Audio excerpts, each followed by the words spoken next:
가정원이라는 제목으로 하나님 말씀 나누겠습니다. 대기업 통신사에서 일하던 집사님이 해고 통지를 받으셨습니다. 갑작스러운 통보에 마음이 대단히 힘들고 어려웠습니다. 낙심한 채 교회에서 주님께 기도했습니다. 주님, 왜 이런 시련을 주십니까? 저에게도 기도 부탁을 하셨는데 거의 하소연이었습니다. 그리고 그 내용은 하나님에 대한 원망이었습니다. 그리고 6개월이 지난 후 어느 지인의 도움으로 커피숍을 하게 되었습니다. 평소에도 커피에 관심이 있던 이분이 다시 의욕을 가지고 사업을 시작하신 것입니다. 놀랍게도 시작하자마자 주변에서 좋은 사람들을 붙여주시고 좋은 자리도 연결해 주었습니다. 그리고 시작한 커피숍이 잘 되기 시작했습니다. 처음 몇 달, 흔히 말하는 개업발이라고 생각했는데 아니었습니다. 계속 잘 되다가 1년 정도 되었을 때는 그 지역에서 가장 잘 되는 커피숍이 되었습니다. 그리고 최근에 함께 회사를 다니던 동료에게 연락이 왔습니다. 이번에 회사에서 큰 문제가 생겨 대규모 인원 감축을 하게 되었다는 내용이었습니다. 그런데 거기에 자신과 함께 일했던 많은 동료들이 포함되었다라는 거예요. 정리해고되었다라는 거죠. 그러면서 이어지는 말이 일찍 나간 선배님은 그래도 보너스와 이런저런 좋은 대우를 받고 나간 것이라고.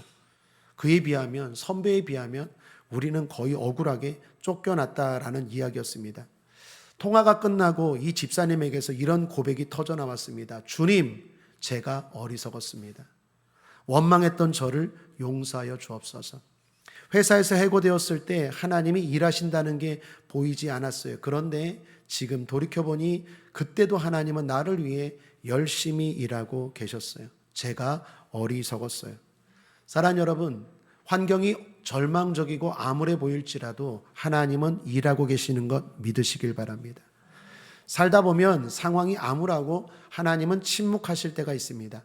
아무런 일도 하시지 않는 것 같습니다. 그래서 마치 하나님이 안 계신 것처럼 느껴집니다. 그러나 그때도 여전히 하나님은 일하고 계십니다. 우리의 오감으로 느끼든 느끼지 못하든 하나님은 우리와 우리 가정을 위해서 일하고 계십니다. 그러므로 믿음을 놓치지 말아야 합니다.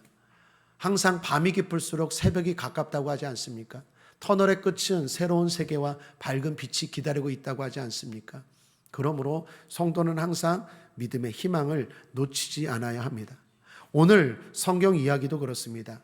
성경 창세기는 요셉이 가족을 이끌고 애굽으로 들어가는 이야기로 맞춰지죠. 그런데 당시 요셉은 애굽의 총리였습니다. 그러다 보니까 요셉의 가족도 애굽에서 환대를 받으며 잘 살았습니다. 자, 그런데 이어지는 출애굽기는 상황이 완전히 달라졌습니다. 시간이 많이 흘렀습니다. 애굽의 총리였던 요셉도 죽고 요셉을 알지 못하는 새로운 왕이 등극했습니다. 왕도 바뀌었습니다. 그 왕이 이스라엘 백성들, 요셉의 같은 동포인 이스라엘 백성들을 핍박하기 시작합니다. 이때 이스라엘 백성들이 하나님을 찾기 시작합니다. 부르짖습니다. 간절히 기도합니다. 하나님은 침묵하시는 것 같아요. 간절히 기도해도 응답이 없는 것 같아요. 그런데 성경은 이렇게 말합니다. 출애굽기 2장 23절에 여러 해 후에 애굽 왕은 죽었고 이스라엘 자손은 고역으로 인하여 탄식하며 부르짖으니 그 고역으로 인하여 부르짖는 소리가 하나님께 상달한지라. 하나님께 상달한지라. 이스라엘 백성들의 기도가 헛되지 않았다는 거죠. 그들의 부르짖음을 하나님은 결코 외면하지 않았다는 것입니다. 사랑하는 여러분, 우리도 그렇습니다. 기도하십시오.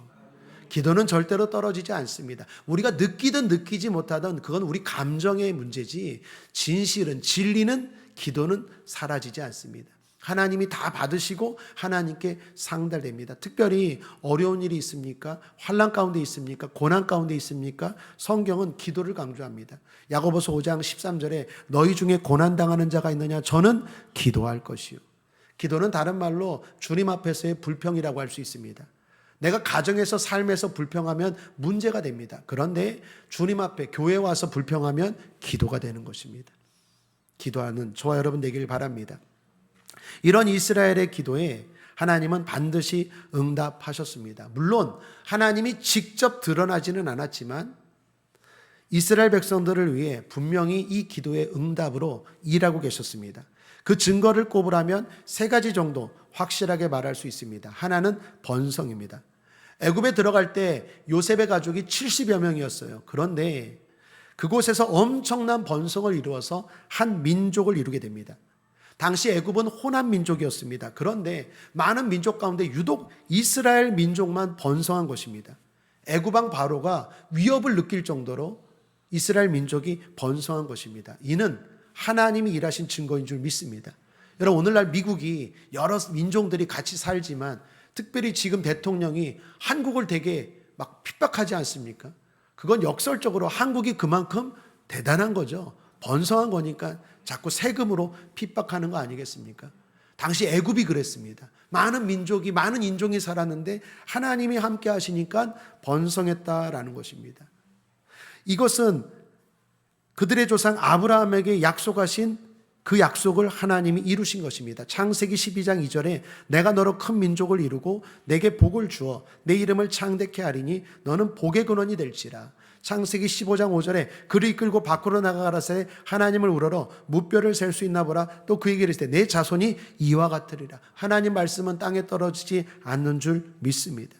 사랑하는 여러분, 우리도 그렇습니다. 요즘 평안하십니까? 무탈하십니까? 하는 일이 잘 되십니까? 하나님이 여러분을 위해서 일하고 계신다는 것 믿으시길 바랍니다. 그렇기 때문에 그게 증거입니다. 하나님 못 봤는데요? 하나님이 어디 있어요? 여러분이 지금 평안하게 이렇게 예배드리고 있는 것이 그 진실이고 증거인 줄 믿으시길 바랍니다. 또 하나는 시브라와 부하라는 여인들입니다. 애굽의 바로가요, 히브리 산파였던 그녀들에게 명령을 내렸습니다. 이스라엘 백성들이 막 번성을 하니까 이스라엘 여자들이 아들을 낳을 것 같으면 받아주지 말고 죽여라. 딸을 낳을 것 같으면 산파들아 받아주라. 그런데 시브라와 부하는 애굽 왕보다 하나님을 두려워했습니다.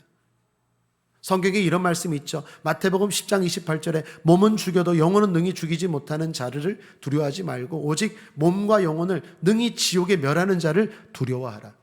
이 말씀대로 여인들은 산 거죠. 눈앞에 왕보다 보이지 않지만 하나님을 두려워하고 남자아이들도 살려준 것입니다. 그런 산파들을 하나님은 바로 왕에게서 지켜주시고 보호해 주십니다. 사랑하는 여러분, 여기 하나님의 일하심을 보십시오. 하나님은 침묵하고 계시는 것 같지만 여인들을 통해 일하고 계십니다. 무슨 말입니까? 생각지 못한 방법, 생각지 못한 사람을 통해 여전히 일하고 계시더라라는 것입니다. 우리도 마찬가지입니다.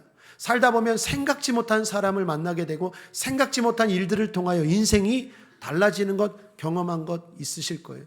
저도 마찬가지입니다. 제가 영종도에 올 거라고는 생각지 못했어요. 제가 목회를 하면서 최성교 목사님을 만날 거라고는 생각지 못했어요.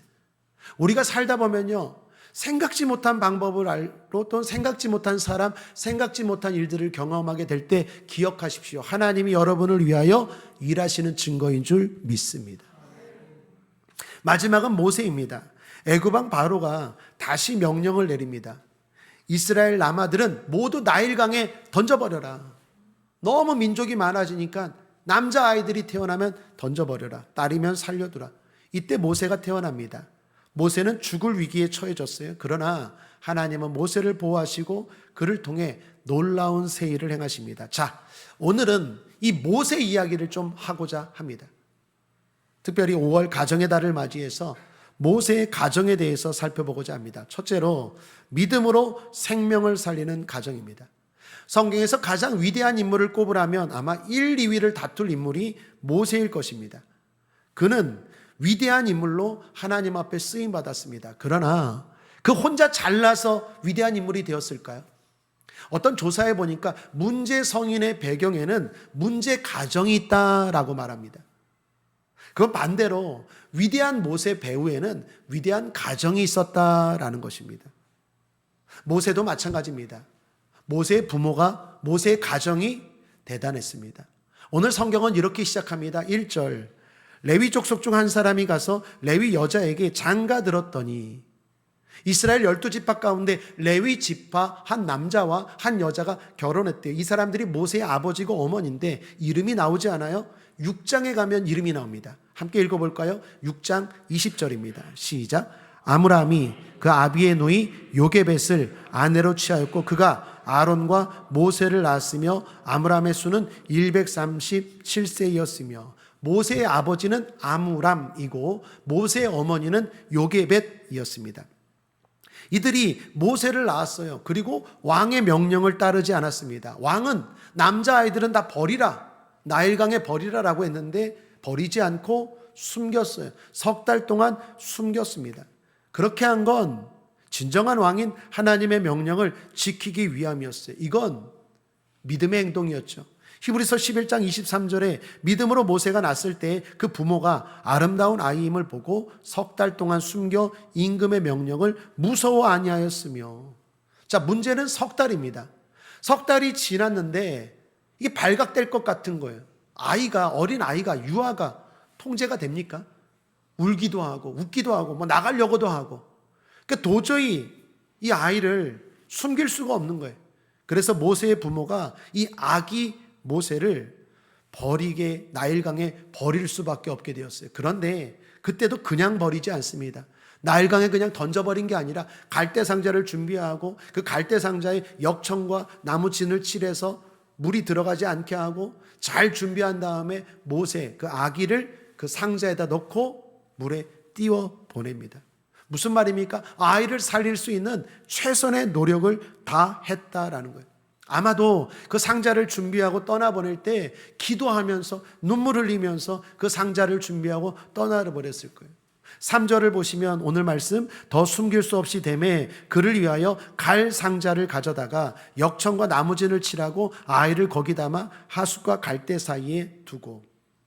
여기 상자라고 번역된 단어가 히브리어로 테바입니다. 이 테바를 주목하셔야 되는데 구약 성경에 딱 2번 나옵니다. 이 단어가. 그런데 여기 상자라고 번역한 이게 테바고 또 하나는 노아 홍수 때 방주 있죠. 방주가 바로 테바입니다. 무슨 말입니까? 모세의 어머니, 모세의 아버지가 노아의 심정으로 방주를 지었던 노아의 심정으로 이 아이를 상자에 넣어 물로 띄어보냈다라는 것입니다. 하나님이 인도해 주세요. 방주에는 운전대가 없습니다. 갈대 상자도 운전대가 없죠. 위태위태해 보입니다. 그러나 하나님이 인도하시고 하나님이 운전해 주셔서 보호해 주옵소서. 그러한 마음으로 최선을 다하고 할 수 있는 최선을 다하고 그 아이를 나일강에 떠나보냈다라는 것입니다. 이는 무엇을 의미하겠습니까? 모세의 부모가 그냥 자포자기한 게 아니라 최선을 다했다라는 거예요. 아마도 그렇게 모세가 탄 갈대상자는 나일강에 떠나갈 때 위태위태해 보였을 것입니다. 넘실대는 강물 속에 상자는 대단히 약해 보였을 것입니다. 그때 내려가는 상자를 걱정스러운 마음으로 쫓아가면서 보았던 한 소녀가 있습니다. 4절을 보십시오. 그 누이가 어떻게 되는 것을 알려고 멀리 섰더니, 그 누이가 그 미드라시라는 책이 있습니다. 주석서인데 유대교 랍비들이 성경을 해석한 책입니다. 거기 보니까 아므람과 요게벳의 자녀 가운데 첫째가 미리암으로 나옵니다. 여자입니다. 둘째가 아론입니다. 셋째가 모세입니다. 근데 3살 터울이에요. 그러면 누나가 모세가 아기니까 누나는 몇 살입니까? 3살 터울이니까 6살이죠. 6살인 미리암 누나가 그 나일강에 떠내려가는 갈대상자 그 모세를 쫓아가면서 뛰어가면서 걱정스러운 마음으로 보았어요. 기도하는 마음으로 아마도 울면서 따라가면서 보았다라는 것입니다. 그리고 우리가 알다시피 그 갈대상자가 떠내려가다가 우연히 그 나일강에 목욕하러 왔던 바로 왕의 공주의 눈에 띄게 되죠. 그 바로의 왕의 공주가 히브리 아기인데 우는 걸 보고 죽일 수 없어요. 불쌍한 마음이 들었어요. 그리고 그러한 상황에서 이 누이가 달려가서 혹시 유모가 필요합니까? 필요한데 그러면 유모를 구하겠습니다. 그래서 자기 어머니를 유모로 그 애굽의 공주에게 소개하죠. 결국 모세는요, 애굽 궁궐에서 어머니와 누나의 사랑을 받으면서 자라게 됩니다. 사랑하는 여러분, 여기 모세의 가정에서 보이는 게 무엇입니까? 믿음으로 생명을 지키는 노력입니다. 그들이 힘만으로 하지 않습니다. 주님 의지합니다. 순간순간 기도합니다. 최선을 다하고 주님께 맡깁니다. 그런 가정에 주님은 방주가 되어 주십니다. 지켜주시고 인도하십니다. 그러므로 사랑 여러분, 어쩔 수 없는 상황에도 최선을 다해야 합니다.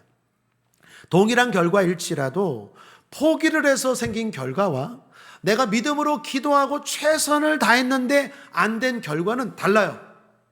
우리 눈에는 똑같아 보이지만 내가 최선을 다하고 어쩔 수 없는 상황에서도 끝까지 믿음으로 기도하고 그래서 안 된 거는 결국 하나님이 책임지셔서 합력하여 선이 될 줄 믿습니다.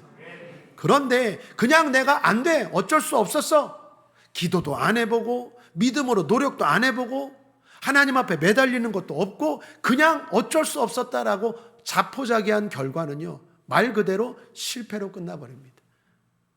여기 모세의 어머니, 아버지, 누나, 이들의 끝까지 최선을 다하는 믿음의 노력 때문에 모세라는 생명이 살게 된 줄 믿습니다. 여러분의 가정이 그렇게 되길 바랍니다. 두 번째로 믿음으로 생명을 기르는 가정입니다. 모세는 바로의 궁정에서 자랐습니다. 그런데 거기서 모세는 자신의 정체성을 잃지 않습니다. 자신이 이스라엘 백성임을, 자신이 하나님의 백성임을 잃지 않아요. 그래서 환경은 왕궁이지만, 환경은 신분은 애굽의 왕자이지만 하나님의 자녀로 자랍니다. 자신의 민족을 사랑합니다. 자신의 민족의 구원을 위하여 힘씁니다. 여러분, 모세가 그렇게 자란 이유가 스스로 노력해서 생긴 결과일까요? 아니겠죠. 부모의 노력 덕분이겠죠. 아마도 어머니와 아버지가 믿음으로 모세를 길렀을 거예요. 모세야, 너는 지금 애굽의 왕자라는 옷을 입고 있고 신분은 그렇지만 너는 원래 하나님의 백성이야. 넌 이스라엘 백성이야. 하나님이 너의 주인이야. 잊지 말아라. 지금 너의 환경을 바라보고 거기에 취해서 살지 말아라. 그러면서 매일 기도해주고 매일 예배하고 매일 말씀을 가르쳤을 거예요. 그러니까 모세가 커도 자신의 민족성을, 정체성을 잃지 않고 민족을 구하려고 하지 않았겠습니까? 사랑하는 여러분, 가정은 신앙인으로 기르는 가장 좋은 텃밭입니다. 학교보다, 회사보다, 교회보다 더 중요한 것이 가정입니다. 일전에 교회 학교에서 어린이 사역을 전문적으로 하는 분의 강의를 들었습니다. 그분이 부모님들이 모였는데 이런 말씀을 하시더라고요. 여러분, 부모님들 교회 학교에서 아이들이 말씀 1시간 듣습니다. 그런데 가정에서는 168시간을 보냅니다. 1시간 뿌린 말씀의 씨앗이 열매 맺으려면 168시간 가정에서 물 주고 거름 주고 돌봐야 그 씨가 열매 맺습니다. 그러므로 가정이 중요합니다. 교회만 바라보지 마십시오. 부모들이 은혜 받고 저도 감동받았어요. 가정이 신앙교육에서 가장 중요한 곳입니다. 신명기 6장 6절 7절입니다. 함께 읽어볼까요? 시작. 오늘날 내가 내게 명하는 이 말씀을 너는 마음에 새기고 내 자녀에게 부지런히 가르치며 집에 앉았을 때에든지 길에 행할 때에든지 누웠을 때에든지 일어날 때에든지 이 말씀을 강론할 것이며, 여러분의 가정이 그렇게 되길 바랍니다. 믿음 좋은 욥이 잘한 일 중에 하나는 자녀 교육이었습니다. 그의 자녀 교육에 대해서 성경은 이렇게 말합니다. 욥기 1장 4절 5절입니다. 그 아들들이 자기 생일이면 각각 자기의 집에서 잔치를 베풀고 그 누이 셋도 청하여 함께 먹고 마심으로 그 잔칫날이 지나면 욥이 그들을 불러다가 성결케 하되 아침에 일어나서 그들의 명수대로 번제를 드렸으니 이는 욥이 말하기를 혹시 내 아들들이 죄를 범하여 마음으로 하나님을 배반하였을까 함이라. 욥의 행사가 항상 이러하였더라. 욥의 행사가 항상 이러하였더라. 그랬기에 그 자녀들도 믿음으로 자란 것입니다. 모세도 마찬가지입니다. 부모님의 신앙 교육 덕분에 모세는 믿음을 선택합니다. 화려한 애굽의 왕자로 살 것인가? 아니면 지금 잠시 고통받지만 하나님의 백성, 하나님의 자녀로 살 것인가? 날마다 선택의 기로에 놓였을 것이. 그런데 모세는 후자를 선택합니다. 그리고 성경은 그것이 믿음의 선택이었다고 말합니다. 히브리서 11장 24, 26절입니다. 믿음으로 모세는 장성하여 바로의 공주의 아들이라 칭함을 거절하고 도리어 하나님의 백성과 함께 고난받기를 잠시 죄악의 낙을 누리는 것보다 더 좋아하고 그리스도를 위하여 받는 능욕을 애굽의 모든 보화보다 더 큰 재물로 여겼으니 이는 상주심을 바라봄이라. 한번 따라하겠습니다. 이는 상주심을 바라봄이라. 여러분, 이 말씀이 대단히 의미심장합니다. 이 말은 모세가 착해서 선해서 애국심이 많아서 의지가 강해서 자기 동포들을 위하여 애쓴 게 아니라는 거예요. 모세가 그렇게 한 건 보았다라는 거예요. 애굽의 왕자로 사는 것 저거 잠깐이야. 잠깐이야. 난 봤어. 영원한 것을 봤어. 영원한 하늘의 상을 봤어. 영원한 하늘의 복을 봤어. 그러니 당연히 보았으니까 지극히 상식적이라는 사람은 후자를 선택하죠. 잠시 잠깐의 애굽의 왕자로 살 것인가, 아니면 영원한 하나님의 왕자로 자녀로 살 것인가. 그걸 본 사람은 당연히 후자를 선택하시겠죠. 제가 우리 성도들을 위해서 늘 기도하는 제목 가운데 이 제목이 있습니다. 주여 우리 모두에게 영안을 열어 주시옵소서. 그래서 이 땅의 것이 다가 아니라 진정한 복이라는 것, 영원한 복이라는 것, 상이라는 걸 보게 하시고 믿음을 선택하게 하옵소서. 당장 어렵고 힘들고 불편할지라도 그 길을 걸어가는, 좁은 문으로 향하는 십자가의 길을 걸어가는 우리가 되게 하여 주옵소서. 그건 의지로 안 됩니다. 착해서 안 됩니다. 봐야 합니다. 못 보면 당연히 여기를 선택하죠. 그러나 보면 이거 놓을 수 있어요. 이거 잠깐이에요. 이거 잠시라는 것입니다. 짐 엘리엇이라는 미국 명문 휘튼대를 수석으로 졸업한 청년이 있습니다. 그 청년이 아프리카로 선교사를 갈 때 주변에서 다 어리석다고 말렸어요. 교수님도 친구들도. 그때 엘리엇이 유명한 말을 하죠. 영원한 것을 얻기 위해 사라질 수밖에 없는 것을 버리는 자는 결코 어리석지 않다. 멋진 말 아닙니까? 제가 아는 피아니스트, 지금 유명한 피아니스트가 된 한 자매가 있습니다. 유럽 유학 중에 일요일마다 연주회 출연 요청이 들어왔어요.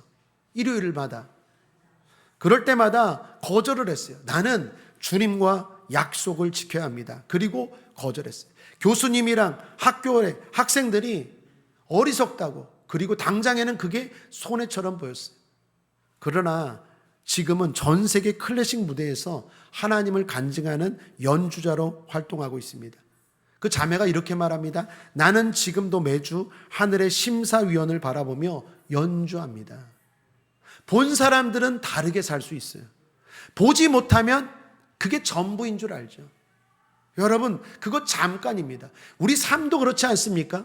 옛날에 삐삐 가지고 다녔죠. 삐삐가 최고였어요. 삐삐 있는 사람들 대단히 부자라고 생각했고 대단했다고 생각했습니다. 그러나 휴대폰이 나왔어요. 그리고 그 휴대폰도 계속해서 진화되어 갑니다. 더 좋은 걸 본 사람들은 그 삐삐 우습게 여기죠. 더 좋은 휴대폰을 못 봤기 때문에, 못 가졌기 때문에 그 삐삐 가지고 아직도 아웅다웅하고 그거 가지려고 애쓰는 거 아니겠습니까? 우리의 삶도 마찬가지입니다. 더 좋은 천국을 봐야 덜 좋은 이 땅의 것들을 놓을 수 있어요. 그렇지 않으면 이 땅의 것들에 매일 수밖에 없다라는 것입니다. 사진을 보여주셨는데 알렉산더 대왕입니다. 역대 가장 위대한 정복자 중 한 사람이 알렉산더 대왕입니다. 여러분 알다시피 이 사람은 좋은 교육과 배경으로 실력을 인정받아서 20살의 젊은 나이에 왕이 되었죠. 그리고 25살이 되기 전에 이미 가장 강력했던 당시 페르시아 제국을 점령합니다. 그리고 이집트, 바벨론, 인도 북부까지 점령하죠. 고대 세계 대부분이 알렉산더 손에 들어갔습니다. 그리고 그가 가는 곳마다 기념비와 건축물이 세워졌고 도시 이름이 바뀌었어요. 알렉산드리아. 여러분, 알렉산드리아라는 이름이 곳곳에 있는 건 알렉산더가 정복했던 도시였다는 증거입니다. 이 사람이 대단한 건 불과 인도 정복을 마치고 돌아오는 길에 이런 말까지 했다고 합니다. 더 이상 정복할 세계가 없다는 사실에 나는 눈물을 흘린다.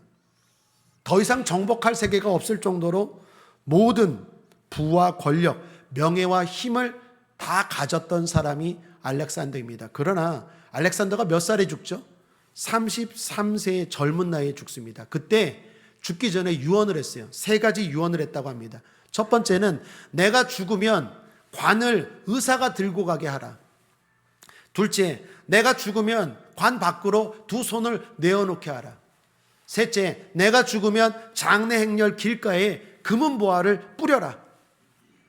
신하들이 물었어요. 왜 그렇게 해야 됩니까? 그랬을 때 알렉산더가 이렇게 말했다고 합니다. 의사들 보고 내 관을 짊어지고 가게 하라는 건 의사들은 생명을 연장시킬 수만 있을 뿐이지 생명을 살릴 수 없다는 것을 모든 사람으로 알게 하려는 것이다. 두 번째, 내 손을 관 밖으로 내어놓으라는 것은 세상을 다 정복했던 나도 결국 다 놓고 간다는 걸 모든 사람으로 보게 하라. 금은보화를 뿌리라는 건 이 땅에서 금은보화 아무것도 아니고 무용주물이라는 걸 사람들이 나의 죽음을 통해 깨닫고 알게 하라는 거예요. 성경에 이런 말씀이 있죠. 누가복음 12장 2절입니다. 자기를 위하여 재물을 쌓아두고 하나님께 대하여 부요하지 못한 자가 이와 같으니라. 아마도 알렉산더의 상황을 가장 잘 보여준 말씀이 아닌가 생각합니다. 마가복음 8장 36절입니다. 사람이 온 천하를 얻고도 자기 목숨을 잃으면 무엇이 유익하리요? 사람 여러분 한번 따라하겠습니다. 복 중의 복은 믿음입니다. 빈말이 아닙니다. 믿음이 복 중의 복입니다. 그것을 날마다 나도 새기고 우리 자녀들에게도 가르치는 저와 여러분의 가정 되시기를 주님의 이름으로 축복합니다. 셋째로 믿음의 기초 위에 세워지는 복된 가정입니다. 모세는 애굽의 궁정에서 신앙 교육만 받았을까요? 그렇지 않습니다. 애굽의 왕자 교육도 받았죠. 애굽의 왕자 교육은 신교육, 신지식, 신문물이었을 것입니다. 그런 교육들은 모세에게 필요 없었을까요? 아닙니다. 모세에게 필요했을 것입니다. 특별히 모세가 이스라엘 민족을 구원할 때 필요했을 것입니다. 바로를 만날 때, 또 격식과 절차를 지키는 일에, 또 이스라엘 민족을 이끌고 나아가는 리더십이나 조직을, 행정을 할 때 애굽에서 왕자로서 받은 교육과 지식들이 다 필요했을 거예요. 중요한 건 그 모든 것들이 신앙 위에 세워졌다라는 거예요. 그래서 그것이 모세에게 유행해졌다라는 것입니다. 여러분, 우리가 이 땅을 살아갈 때도 마찬가지입니다. 세상의 교육, 세상의 정보, 지식 배우고 습득하는 것 필요합니다. 부 필요합니다. 돈 필요합니다. 지식 필요하고 기술도 필요합니다. 신앙인이라고 해서 세상을 등지고 산속에 들어가서 사는 사람들 아닙니다. 주님 뭐라고 말합니까?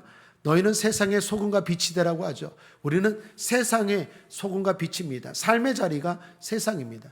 그러므로 여러분 축복합니다. 부유하십시오. 지식도 쌓으십시오.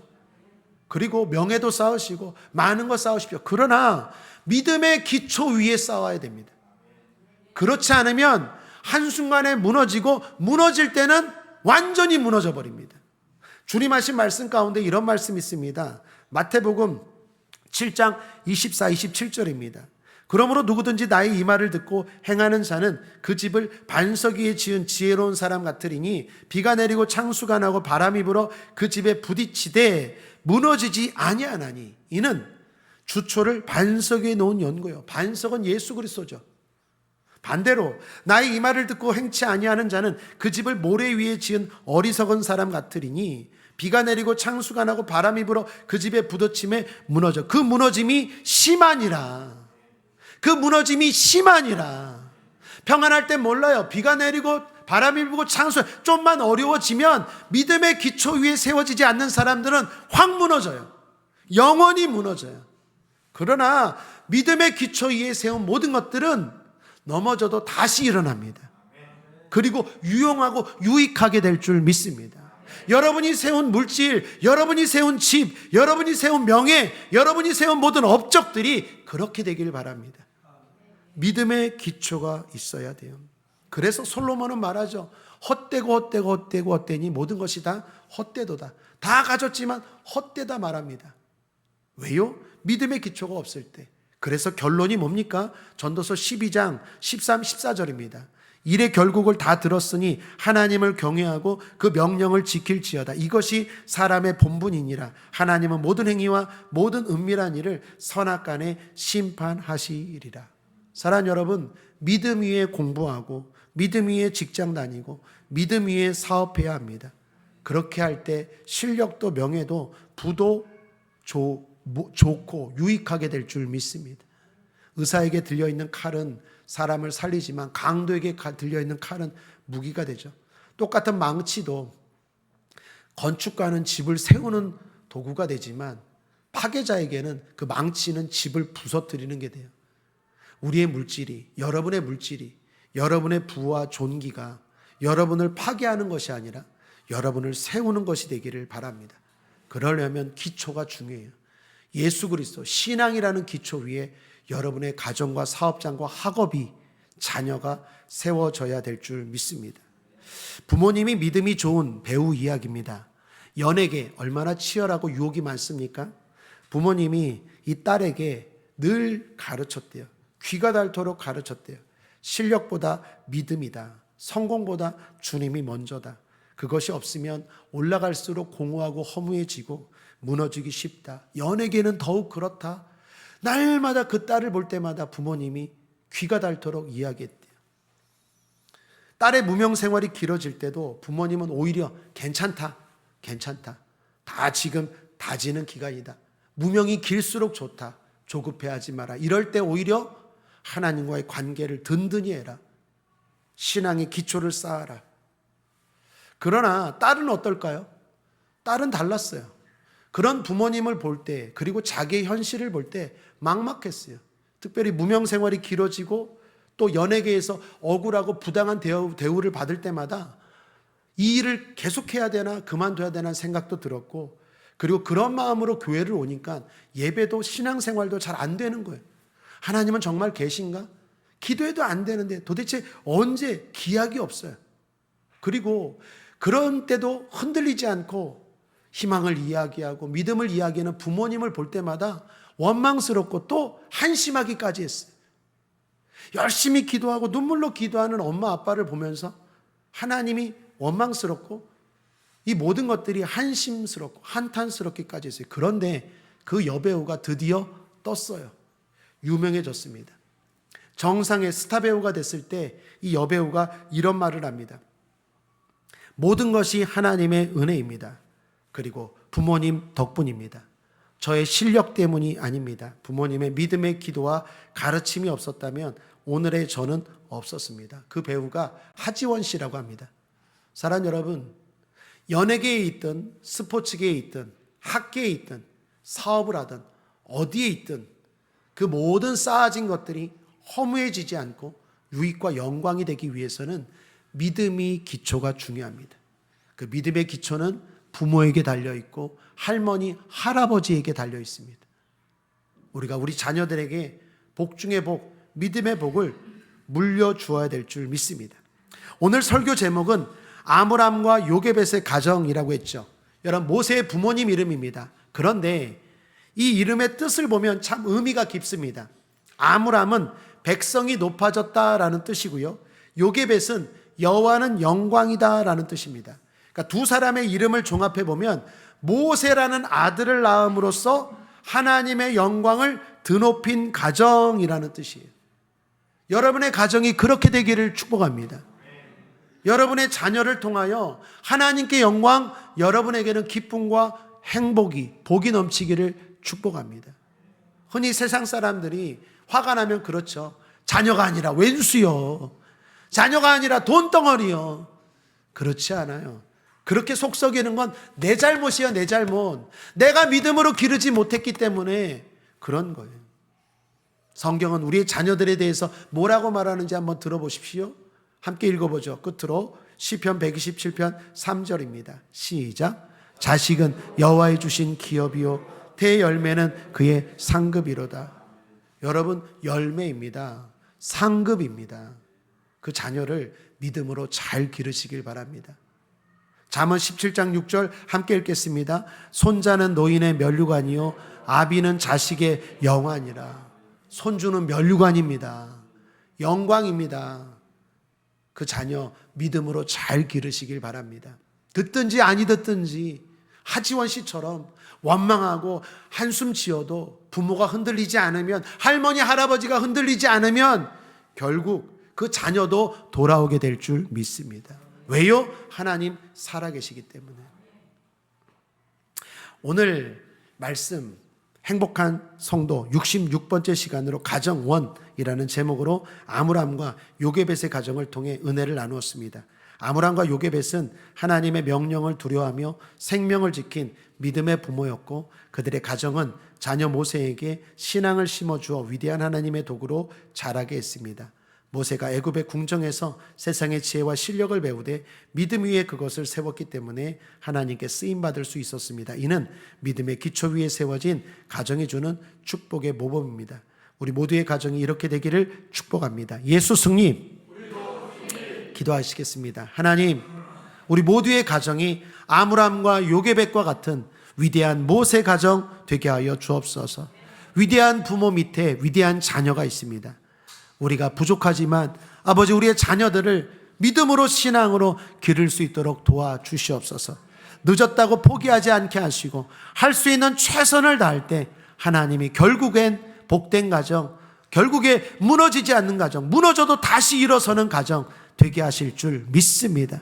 하나님, 우리 성도들의 가정이 그러한 은혜와 사랑과 행복이 넘치는 가정 되게 하여 주옵소서. 예수님의 이름으로 축복하고 기도했습니다. 아멘.